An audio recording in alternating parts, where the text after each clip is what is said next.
আসসালামু আলাইকুম। আশা করি আল্লাহর রহমতে সবাই ভালো আছেন। আজকে আপনাদের সাথে শেয়ার করব আটা দিয়ে মুসমুসে ভীষণ মজার খাজা রেসিপি। আর একটা রুটি দিয়ে আপনারা অনেকগুলা খাজা তৈরি করে নিতে পারবেন। তো ভিডিওটি না টেনে পুরোটা দেখবেন, তাহলে আপনারাও শিখে নিতে পারবেন। এখানে আমি একটা বাটি নিয়েছি, নিয়ে নিব 1 কাপ আটা। আটার পরিবর্তে এখানে আপনারা ময়দাও নিতে পারেন। দিয়ে দেব রান্নার রেগুলার তেল। তেলের পরিবর্তে এখানে আপনারা ঘিও দিতে পারেন কিংবা বাটার। দিয়ে দিব একটু লবণ। আটার সাথে তেল লবণ ভালো করে মাখিয়ে নিব। আটার সাথে তেল আমাদেরকে ভালো করে মাখিয়ে নিতে হবে।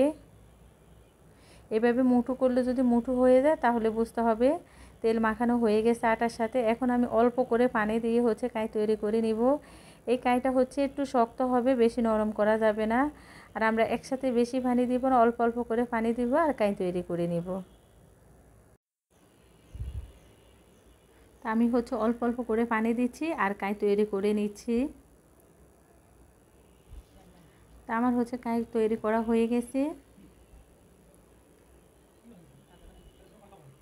এই কাইটা একেবারে নরম হবে না, আবার একেবারে শক্তও হবে না, মানে আমরা পরোটার কাই যেরকম করি তেমনই হবে। এখন আমি 5 মিনিটের জন্য ডেকে রেখে দিব।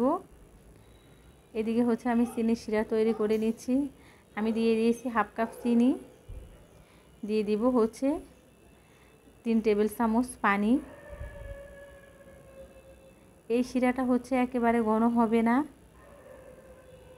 এখন দিয়ে দিয়েছি সামান্য একটু জর্দার রং। এটা একেবারে অপশনাল, আপনাদের হাতের কাছে থাকলে কালারটা দিবেন আর না হলে না। জর্দার রং দিয়েছি, তাহলে খাজাগুলো যখন শিরাতে দিব দেখতে সুন্দর লাগবে, এই জন্য। তো শিরা হয়ে গেছে, আমি নামিয়ে এক পাশে রেখে দিব। এইদিকে আমি একটা বাটিতে নিয়ে নিয়েছি 2 টেবিল চামচ সয়াবিন তেল। দিয়ে দিয়েছি 1 চা চামচ কর্নফ্লাওয়ার। তা আমি তেল আর কর্নফ্লাওয়ারের মিশ্রণটি তৈরি করে এক পাশে রেখে দিব। আমি 2 টেবিল চামচ তেলের মধ্যে 1.5 চা চামচ কর্নফ্লাওয়ার দিয়েছি। এখন এই সম্পূর্ণ কাইগুলা দিয়ে আমি একটা রুটি বেলে নিব। রুটি বেলার আগে একটু কাইগুলা মলে নিব।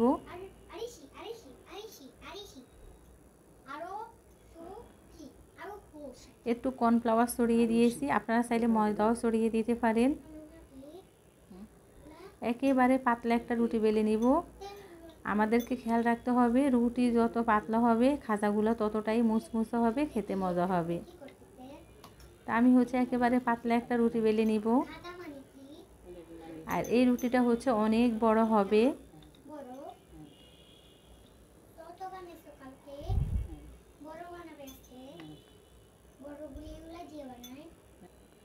তা আমি অনেক বড় একটা রুটি বেলে নিয়েছি।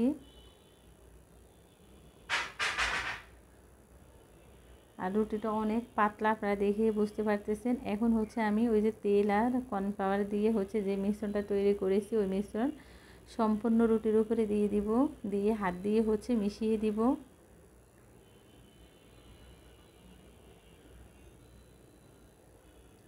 তাহলে অনেক বেশি মুসমুসে হবে খাজাগুলা।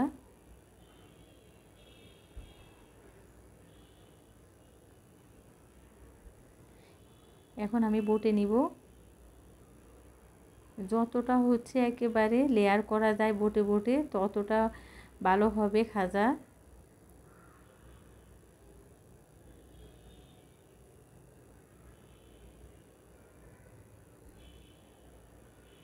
একটা রোল করে নিয়েছি। এখন 2 হাত দিয়ে একটু গোল করে নেব, তাহলে লেয়ারগুলো আর খুলে যাবে না। একটা ছুরি দিয়ে কেটে নিব, একবারে ছোট ছোট করে পিস করে নিচ্ছি। তা আমার একটা রুটি থেকে অনেকগুলা খাজা হবে, অনেকগুলা লেয়ার হয়েছে। আমি হাত দিয়ে একটু চ্যাপটা করে নিব।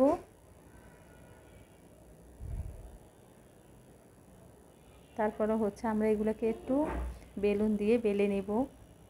তা আমি এখানে একটা ভুল করে ফেলছি, আমার মতো আপনারাও ভুল করবেন না। রুটির উপরে যখন কর্নফ্লাওয়ার আর তেলের মিশ্রণ দিছি, তখন অবশ্যই একটু কর্নফ্লাওয়ার, শুকনা কর্নফ্লাওয়ার রুটির উপরে ছড়িয়ে দিবেন, তাহলে এগুলো আরও বেশি মুসমুসে হবে। আমি ভুলে গেছি দিতে। এখন আমি হাতের মধ্যে একটু কর্নফ্লাওয়ার নিচ্ছি আর আপনাদের হাতের কাছে যদি কর্নফ্লাওয়ার না থাকে আপনারা আটা কিংবা হচ্ছে ময়দা ছড়িয়ে দিতে পারেন। তো এখন হচ্ছে আমি ছোট্ট করে রুটি বেলে নিব।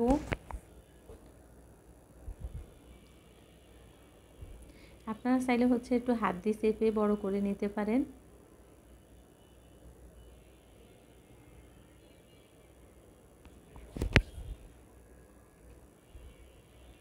আমি একইভাবে সবগুলো হচ্ছে ছোট করে রুটির মতো করে নিব। আর একটু কর্নফ্লাওয়ার ছড়িয়ে দিব। আমার এই খাজাগুলো একেবারে পাতলা হবে, আপনারা চাইলে একটু মোটা রাখতে পারেন। আমি একেবারে হচ্ছে সবগুলো খাজা তৈরি করে নিয়েছি। আমি চুলার মধ্যে আগে থেকে তেল গরম বসিয়ে রেখেছি। হালকা গরম তেলে এখন আমি একটা একটা করে খাজা দিয়ে দিব। আর এই খাজাগুলো ভাজার সময় অবশ্যই আমাদেরকে চুলার আঁচ মিডিয়াম আঁচে রাখতে হবে।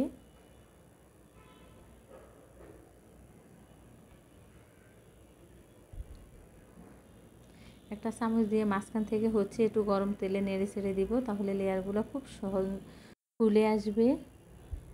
আমি চুলা মিডিয়াম আঁচে দিয়ে এই পিঠ ওই পিঠ করে খাজাগুলো ভেজে নিব।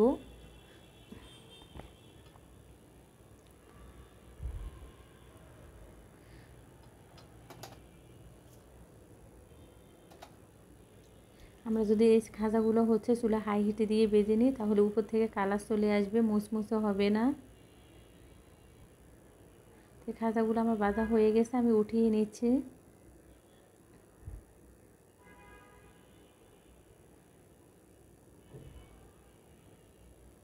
আমি একইভাবে সবগুলো খাজা ভেজে নিয়েছি।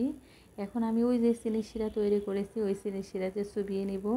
আমাদের হচ্ছে শিরাটাও আমরা ঠান্ডা রাখবো, আর খাজাগুলো হচ্ছে হালকা গরম থাকা অবস্থায় শিরাতে চুবিয়ে নিব। শিরাগুলো হচ্ছে অনেকখানি ঘন হয়ে গেছে, আমি এক পিঠ হচ্ছে শিরাতে চুবিয়ে নিব। আপনারা চাইলে 2 পিঠ চুবিয়ে নিতে পারেন। যেহেতু আমি মিষ্টি একটু কম খাই এই জন্য আমি 1 পিঠ হচ্ছে শিরাতে চুবিয়ে নিচ্ছি। আর আমি সবগুলো হচ্ছে খাজা শিরাতে চুবিয়ে নিব না, আমি কিছু খাজা শুকনা রেখে দিব, যখন মন চায় তখন শিরাতে চুবিয়ে তারপরে খাবো।